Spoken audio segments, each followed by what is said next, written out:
Bienvenue dans la voie des mondes reliés. Je suis Marie Tamoifo. Ici, chaque histoire est un pont. Un pont entre les femmes, les mémoires, les territoires et les futurs.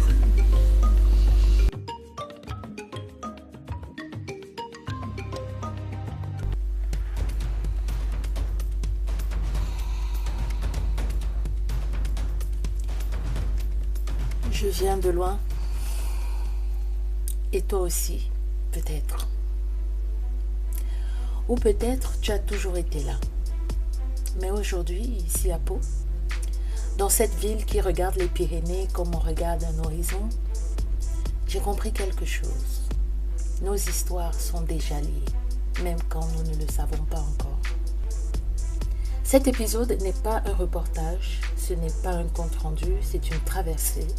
Une traversée de 2 semaines qui ont tout changé. 2 semaines où Pau m'a parlé. Je viens de loin, mais nos histoires sont liées. Commence avant le 1er mai, avant la marche, avant les slogans, avant les drapeaux.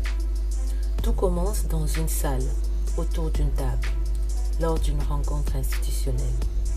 Un moment rare où la diaspora africaine de Pau se regarde enfin en face. Je pousse la porte de l'hôtel de France. La salle est simple.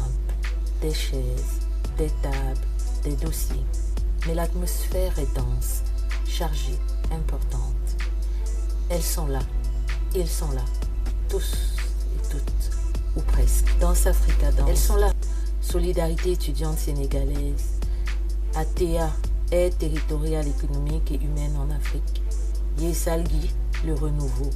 Ivoiro-Palois.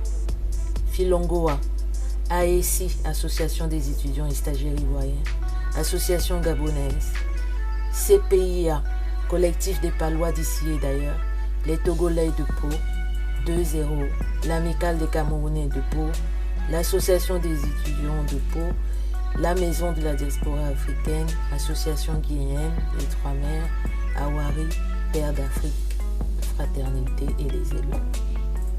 Une Afrique miniature, une diaspora vivante, diverse, multiple, une salle qui ressemble à un continent.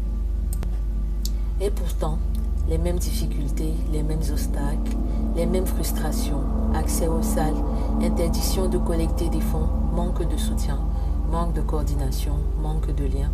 On parle de mutualisation, on parle de structuration, de vision commune, d'un local partagé, d'un espace où travailler ensemble.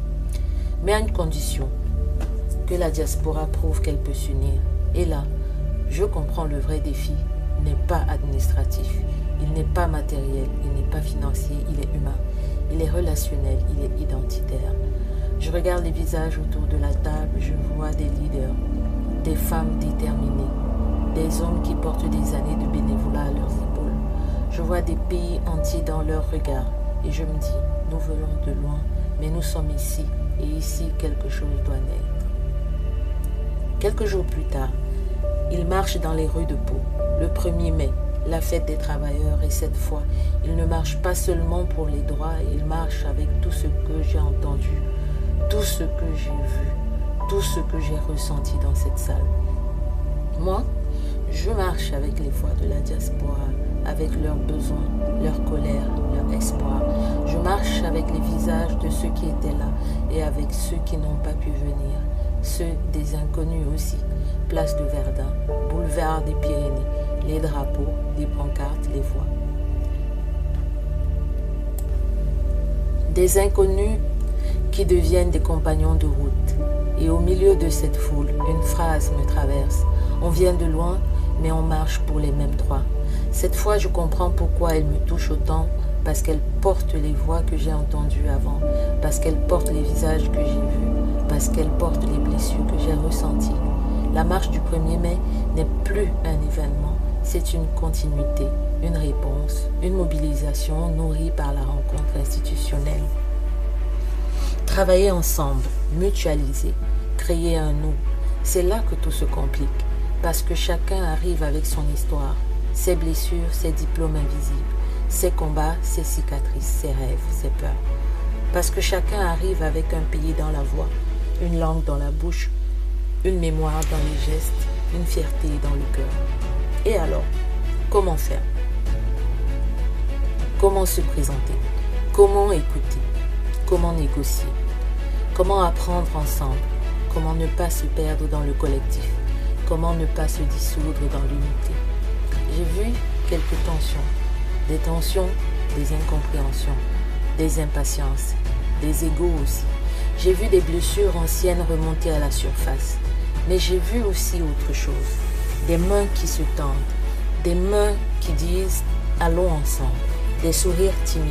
J'ai vu des regards qui disent « on veut y arriver et on va y arriver ensemble » parce que la diaspora de Pau n'est pas une somme d'individus. C'est une force dormante, une force qui ne demande qu'à se réveiller. Et je me dis, l'unité n'est pas l'uniformité, le collectif n'est pas l'effacement, le pont n'est pas la fusion. Et puis, il y a eu les rencontres, celles qui ne s'annoncent pas, celles qui arrivent comme des signes. J'ai participé à une rencontre de l'amicale des Camerounais de Pau. Et là, j'ai vu quelque chose de précieux, le dynamisme des Camerounais de Pau. Une énergie vivante, organisée, joyeuse, déterminée. Une diaspora qui prépare déjà la célébration du 20 mai, une date lourde d'histoire. Une date qui raconte un pays. Une date qui, ici à Pau, devient un moment de fierté, de mémoire, de rassemblement. Et comme un bonus inattendu, j'ai rencontré un jeune étudiant de Bacham, président de l'association des étudiants de Pau. Un jeune qui porte la fierté de Bacham dans sa voix et la responsabilité de toute une jeunesse dans ses épaules. Il m'a parlé de son parcours, de ses études, de ses rêves, de ses doutes aussi. Et dans sa voix, j'ai entendu quelque chose de familier, le courage silencieux de ceux qui ont quitté un village pour apprendre le monde, celui où ils sont. J'ai rencontré des communautés sénégalaises, guinéennes, ivoiriennes, malgaches, françaises, tout autour de ce chemin. Des femmes, des hommes, des jeunes, des anciens, des accents différents, des histoires différentes, des mémoires différentes aussi. Et partout, la même question. D'où viens-tu? Que fais-tu? Mais derrière cette question, il y avait autre chose, une demande silencieuse, une demande de reconnaissance, une demande de lien, une demande de sens aussi.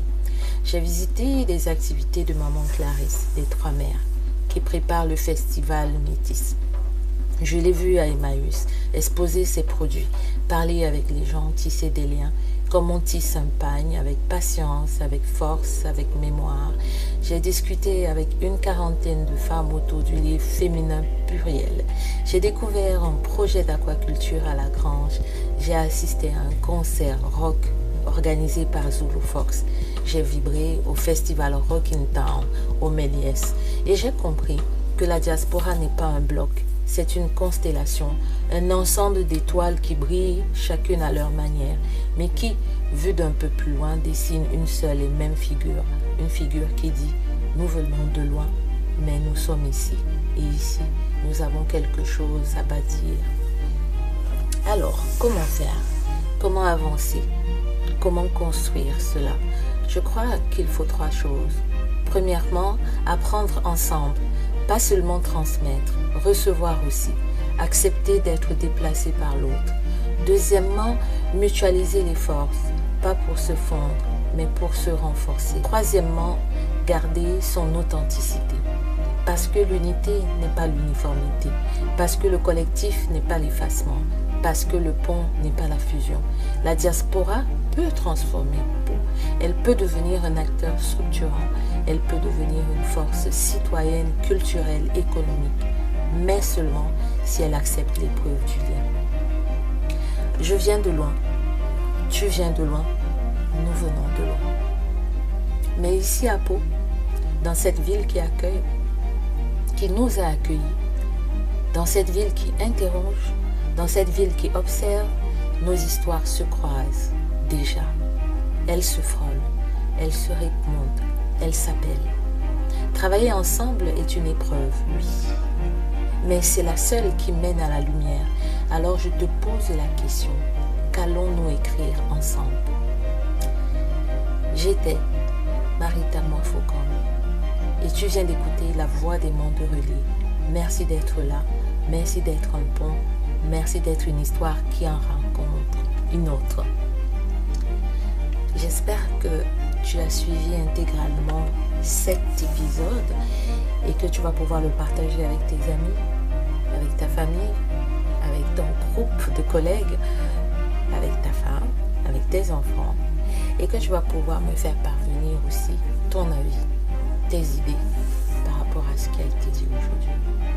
Merci d'avoir écouté et au tout prochain épisode. Merci encore.